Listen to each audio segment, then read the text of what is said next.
My little brother has made it out here. This is Ethan. And we're gonna teach him how to drive manual. My little brother has made his appearance on the channel in the past in viral hits such as picking him up from elementary school and picking him up from middle school. But I cannot believe the day has finally come where he is now learning how to drive and has fully received his driver's license. When I got word that he'd be flying down from Washington, visiting here in Arizona, I figured that this was the perfect opportunity to teach him manual since he isn't often around. This video can also serve as a tutorial for any of you guys learning how to drive right now or interested in learning manual, so please enjoy. Are you having fun over there? You have a nice view? I got a nice view. Arizona. Come here. Come like stand right next to. Yeah, he is literally taller than me now. There is a 7-year age gap here, but you wouldn't suspect it. He's in high school. He can now drive, and I'm gonna let you drive one of these cars. The funny thing is that there are 4 automobiles here, and they are all manual. So if we're teaching you manual today, which one would you pick? I go with the R32. I'm gonna be all the way in Japan land, and I'll have to drive. You're gonna be on the wrong side of the car. I'll be on the other side. The Z01 seems probably the most intimidating to me. Yeah, that's valid. Or we can go in the convertible. That's also pretty cool. They're all really cool options. I think I might go with the Carrera today. You choose the Carrera? Yeah, I'll choose the Carrera. Well, that's perfect because I kind of already had that in mind for you. This is the one key that I happen to have on me. I think that this is a great choice because I think that the clutch for this, you'll find you'll be able to learn relatively easy, or I could be entirely wrong and it could be a little tricky, but either way, I think we'll try out this as a starting point and we'll see how comfortable you get.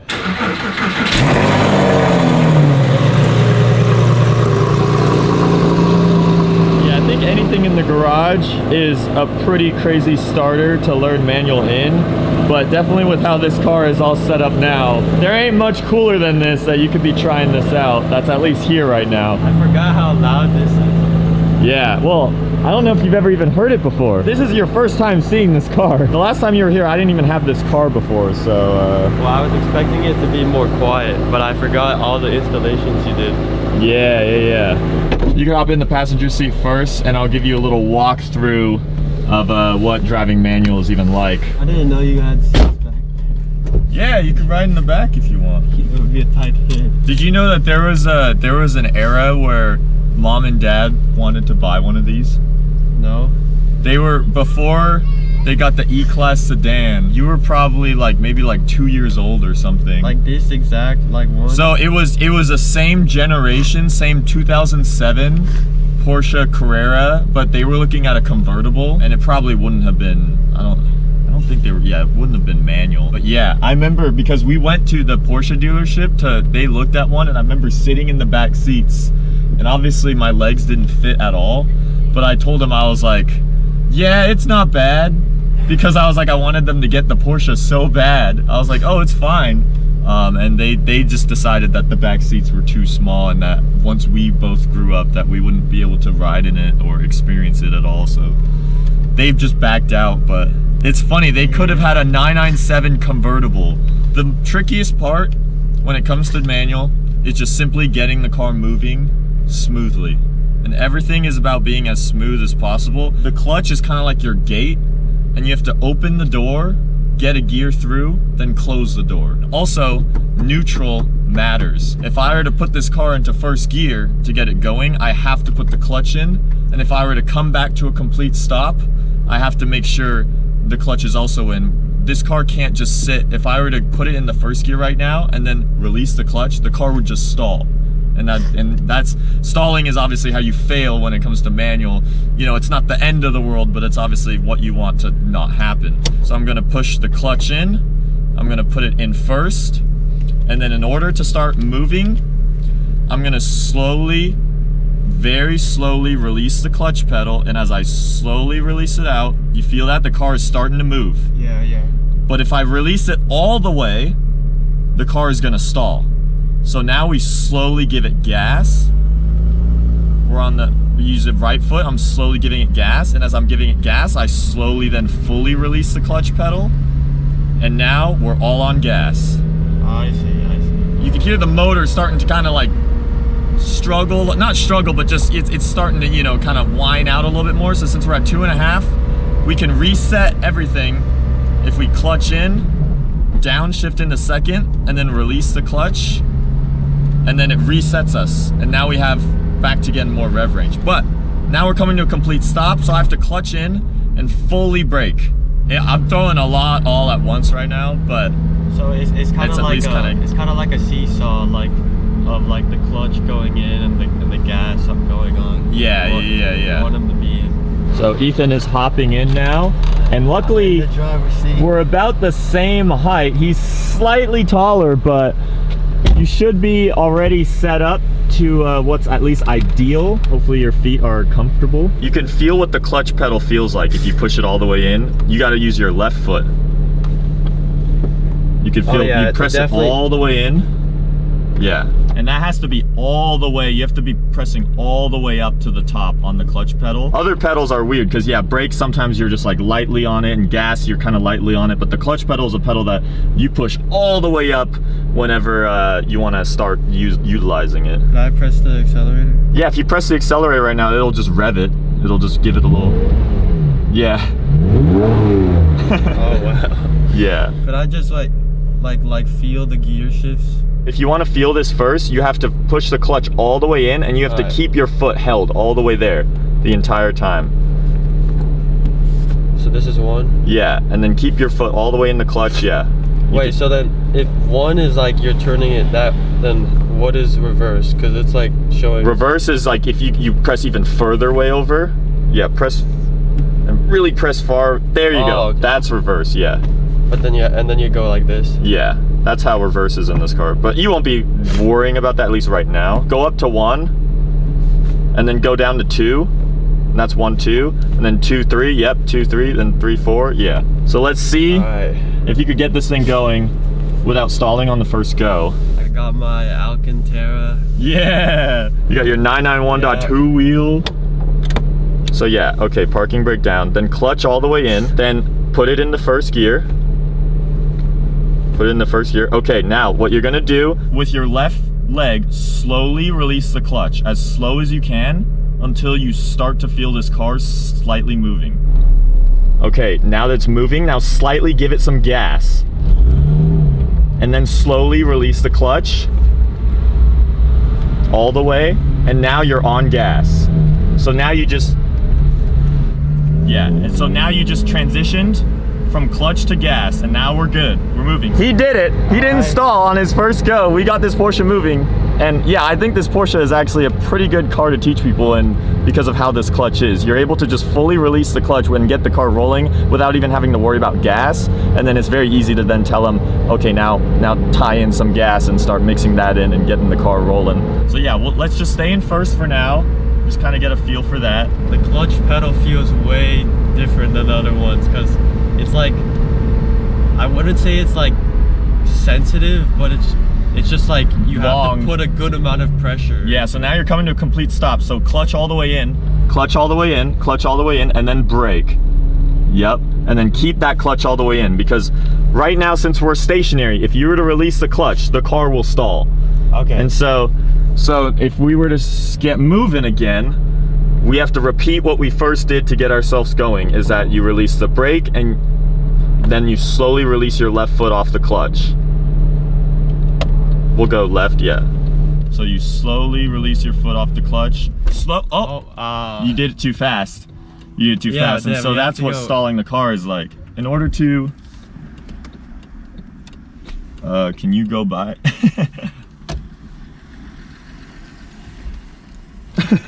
Luckily, we're just in a neighborhood, and luckily they're going that direction anyway. All right, so in order to start the car again, put your foot all the way in the clutch. Is it all? Yeah, put your clutch all the way in, and then foot on the brake. Turn the keys over to the right. Okay, keep the clutch all the way in. Slowly release the clutch. Very slowly. And now also get your other foot ready on the gas. And start giving it some gas too. Start giving it some gas. and you got her moving. You can see that if you start giving it some gas, it helps you out a little bit, but you can't give it too much. Because if you over rev the car while your foot's still on the clutch, you can also roast the clutch that way too. So it's kind of a dance. It's about getting the smoothest transition from clutch out to gas in. Start releasing the clutch. No, start releasing the clutch first, and then now give it some gas. Now give it some gas. That was good. Now you're all on gas. That was actually better than the last time. So yeah, now let's turn this corner, build up some speed. Build up a little speed, build up a little speed. Now clutch all the way in. Clutch all the way in, and then keep it held in, and then go down the second. Yep, and then slowly release the clutch. And there we go.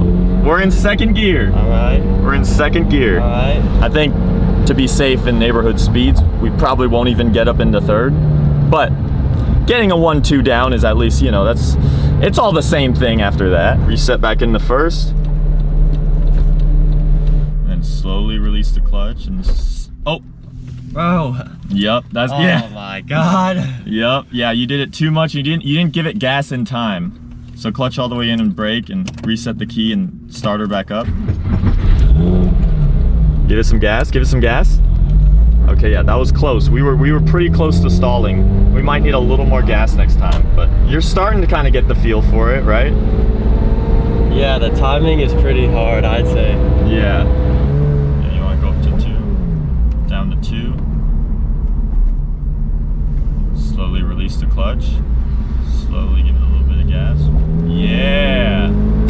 Yeah. You can feel the car has a little more, it's ready to go a little bit quicker. Yeah, a little oomph because you reset the gear. All right, I'm stepping out of the car for this one. We'll see if we can get it rolling on his own. Slowly release the clutch. Some gas. Yeah. That's my little brother in there.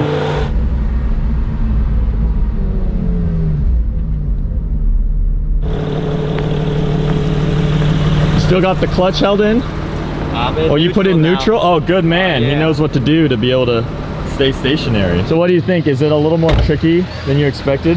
Yeah, I think, yeah, definitely. I feel like when I was looking at like the way, when I was looking at your feet and like seeing how you were like moving the clutch, you made it seem much more easier than it looks. Yeah. I feel like in general though, like just with a little more practice, I should be able to get the hang of it, yeah.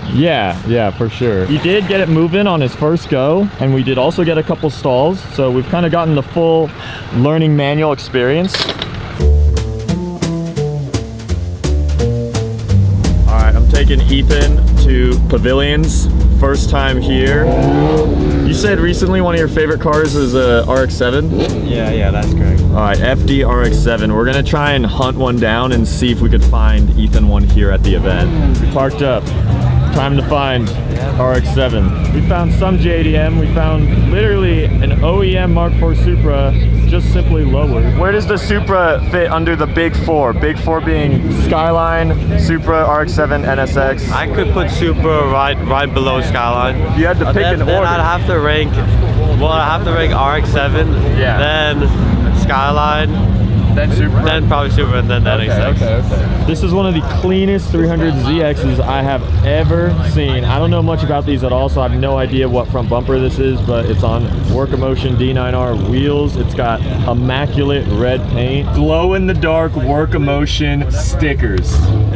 That's tight. We found another red Mark IV Supra, but this one is fully modded out compared to the stock one earlier. Do you like it in its stock form or in the modded form more? Yeah, I think I like this one more. This is like big Fast and Furious vibes out here. Nice bumper, I'd say, the modded. Yeah, it's. Like, stands out bumper. I mean, if this is real top secret, that's big money too. Right-hand drive with the pet carrier in the passenger seat. There's a theme of all the JDM cars we're finding out here, red. But we found you a Skyline. That was number 2 on the list. Yeah. I think it's funny, the Skyline in its stock form is the most subtle out of all the JDM cars. Like this thing, it kind of almost looks like just like a Honda Accord if you didn't know what you're looking at, you know? Very clean white NSX out here.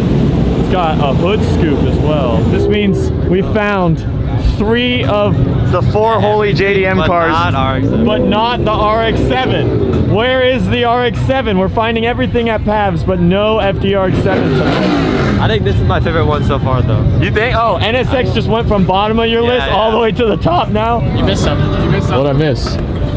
What is... Oh, it's got a snail right there. Snail. So, how does this work in terms of lag?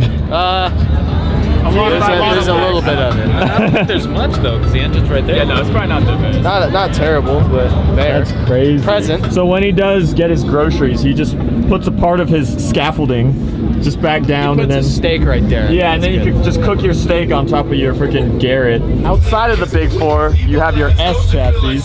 This is probably one of the best examples of what S chassis end up being used for. This one has an RB, big single up in there. I remember this bike. I kind of miss it. It's just so much style. It's so sick. Well, we came here to Pavs on one mission. That was to find Ethan an FDRX-7. And we found everything but that. But luckily, he's in the kind of all JDM, so we got a lot of other cool JDM cars checked off for the night. But now time to take this thing back home.